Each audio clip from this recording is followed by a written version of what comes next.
Good afternoon and welcome to ACO On Air. This afternoon we're talking to Johnny McKenna, who's from an associate at the Metropolitan Workshop. And so welcome, Johnny. I understand you've been doing a Pecha Kucha talk this afternoon at Vision London. Yeah. What was the subject matter for that then? Well, the subject matter was about art in the public realm and the use of faience as a material. Okay. So we did a project in Balham over 5 sites, and we needed to connect them somehow through a similar material, which in this case is faience, glazed terracotta, otherwise known as.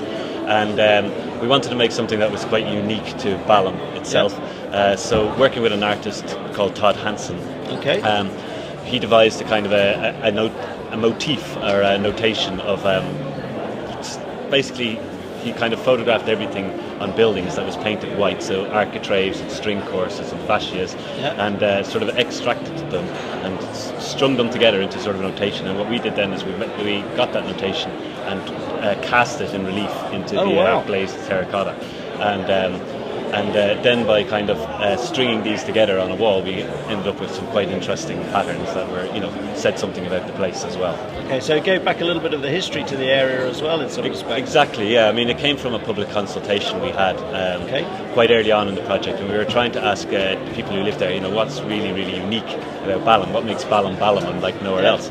And people kind of had difficulty articulating it. They were describing Balham in terms of where it was and not what it is. So they would say things like, well, it's 20 minutes from the city, or it's between Clapham and Wandsworth, or it's in the middle of these 3 great commons. But nobody was actually saying what was great about Balham. So, but they all agreed that it was a great place to live and a great place to raise kids, and had a really good community. So there's this idea of domesticity and how could we somehow make that a factor in what we did. So the project's helped in terms of urban space and the realms that people live in and that sort of thing? Yeah, well, what the client wanted us to do was, I don't know how well you know Balham, but not very well it's kind of it's like a part of a long high street, and the client was enthusiastic to get people off the high street. So there's quite a lot to offer, if you just turn off the main drag.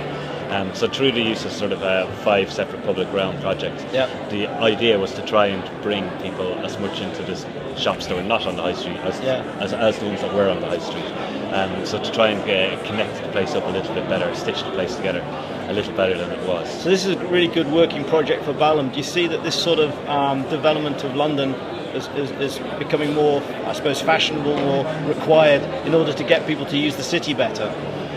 Yeah, I think so. I mean, a lot of local authorities are doing it, and as a result, other local authorities have been forced to up their game. But public realm is the one thing that we all see. Buildings are private most of the time, whereas public realm is public to everybody. And it includes from the minute you leave your front door in the morning to the minute you kind of get home again in the evening.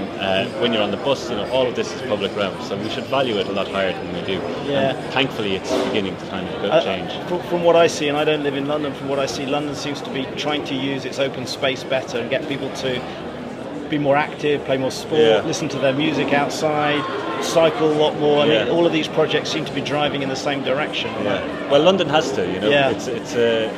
It's a lot of people living in a tight space, so it has to kind of milk their public realm as much as they can. Yeah. And obviously, public realm can't be all things to all men, but at the same time, with a little bit of careful thought, it can offer a lot more than it currently does. Yeah. So has the local population sort of started to respect what you've been up to and what you're generating here? Yeah, I think so. I mean, the proof of this, it's nearly finished, just about to finish next month. But the proof will really be in a year's time, as to how it's being used. And, hopefully the public realm will almost fade into the background. It's more what happens there, that's what happens next, I suppose. Yeah. So what is the project? What was the project called?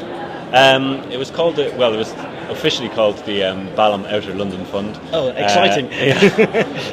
But yeah, I suppose we just call it Balham, Balham Town Centre. Yeah, Balham Renewal Space. Yeah. Excellent.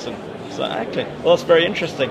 So how did your Pecha Kucha talk go? How did you enjoy your 6 minutes and 20 seconds? Well, yeah, it's not a very long time. Yeah, 20 seconds isn't a very long time when you're standing up there trying to make a point, and suddenly the screen is changing behind you. So no, it's good fun, really good format. And I enjoyed the other speakers as well. Yeah, we've seen quite a few of them now, and they seem to be really popular in a lot of different events.